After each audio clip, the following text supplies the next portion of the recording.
Chers collègues, aujourd'hui je vous présente un cas de cataracte congénitale associé à une ostéodysplasie. La patiente se présente à notre cabinet pour une échographie de dépistage du deuxième trimestre et, immédiatement, au cours de l'étude échographique du visage fœtal, nous remarquons que les cristallins apparaissent nettement hyperéchogènes, de manière totale et plus évidente à droite, et partielle du côté contralatéral gauche, ce qui configure donc un tableau de cataracte congénitale.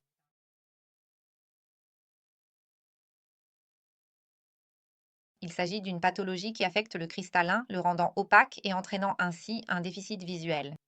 En effet, c'est la principale cause de cécité infantile. Elle peut se présenter de façon isolée ou éventuellement être associée à d'autres anomalies oculaires, en particulier la microphthalmie, qui cependant a été au moins exclue par échographie dans ce cas, ou à d'autres anomalies systémiques. Les formes bilatérales sont dans la majorité des cas d'origine génétique, dans 50% des cas. L'éthiopathogénie peut être endogène, comme dans le cas de conditions génétiques, de syndromes ou éventuellement de maladies métaboliques, ou bien la cataracte peut apparaître sur une base exogène, comme dans le cas de maladies infectieuses, sur une base iatrogène, donc à cause de radiation, d'alcool ou de médicaments. Ou, comme cela se produit dans 30% des cas, donc une bonne part des cataractes congénitales, être idiopathique et donc d'origine inconnue. Dans le cas examiné, la cataracte n'a pas été la seule anomalie constatée, car, comme nous pouvons le voir sur les images échographiques qui suivent, le thorax vital apparaissait en coupe sagittale étroit et disproportionné par rapport à l'abdomen avec une morphologie franchement en entonnoir.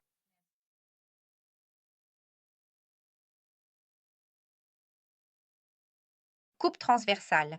Nous remarquons que les côtes apparaissent horizontalisées, tout en semblant présenter une ossification régulière si l'on en juge par l'aspect échographique.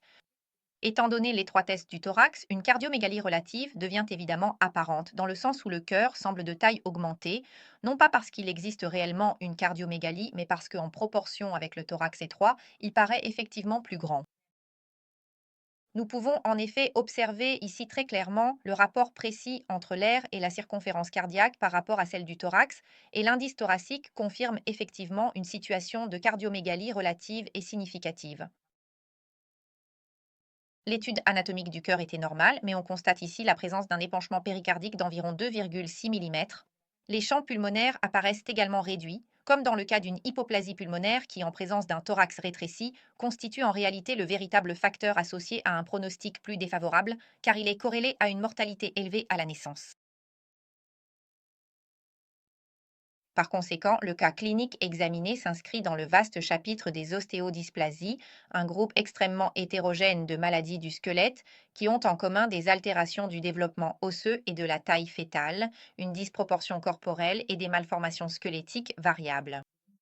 Au fil du temps, plusieurs classifications ont été proposées. Actuellement, la plus récemment utilisée est celle de la Nosology and Classification of Genetic Skeletal Disorders, qui les distingue sur la base du mécanisme génétique et phénotypique en plus de 40 types différents.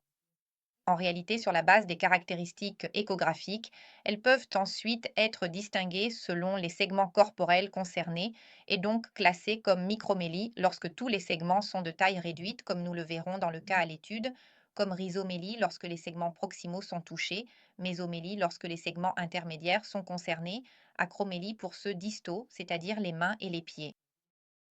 Chaque fois qu'on s'oriente vers un soupçon d'ostéodysplasie, il devient donc fondamental d'approfondir l'étude échographique en évaluant l'ensemble des os longs, en considérant non seulement leur taille, mais aussi leur forme, leur degré d'ossification et la présence éventuelle de fractures. Le thorax et les côtes, les mains et les pieds, donc non seulement en termes de morphologie, mais aussi d'attitude et de mouvements fœtaux lors de l'examen échographique, le rachis fœtal, le crâne et le visage, ainsi que les organes internes. Dans le cas examiné, comme mentionné, il y avait une micromélie, c'est-à-dire que tous les os longs des segments proximaux, moyens et distaux, tant des membres supérieurs qu'inférieurs, étaient extrêmement en dessous de la taille attendue pour l'âge gestationnel, tout en présentant une morphologie normale et une structure régulière. Les fractures ont donc été exclues. En effet, nous pouvons clairement observer que le fémur, le tibia, la fibula et les pieds sont tous significativement plus petits que ce qui serait normalement attendu pour l'âge gestationnel. Il en va de même pour le membre supérieur. Donc l'humérus, l'ulna, le radius, qui étaient également plus petits que la normale pour l'époque, tout comme la clavicule.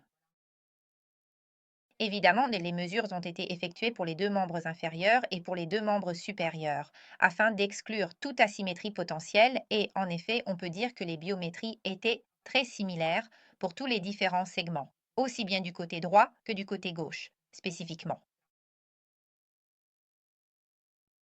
Les mains du fœtus étaient constamment en position fermée, en point. Il n'a donc pas été possible d'approfondir l'étude des doigts afin d'exclure ou éventuellement de confirmer une association avec une polydactylie. Par conséquent, cette évaluation devra être réalisée au moment de la naissance. En revanche, la colonne vertébrale fœtale apparaissait normale, tant dans la portion cervicale et thoracique que dans la partie la plus distale au niveau sacré. Ici, vous pouvez observer différents nomogrammes pour divers segments osseux des membres supérieurs et inférieurs, ainsi que la biométrie fœtale globale. Il existe plusieurs conditions génétiques dans lesquelles il y a une association entre la cataracte congénitale et l'ostéodysplasie.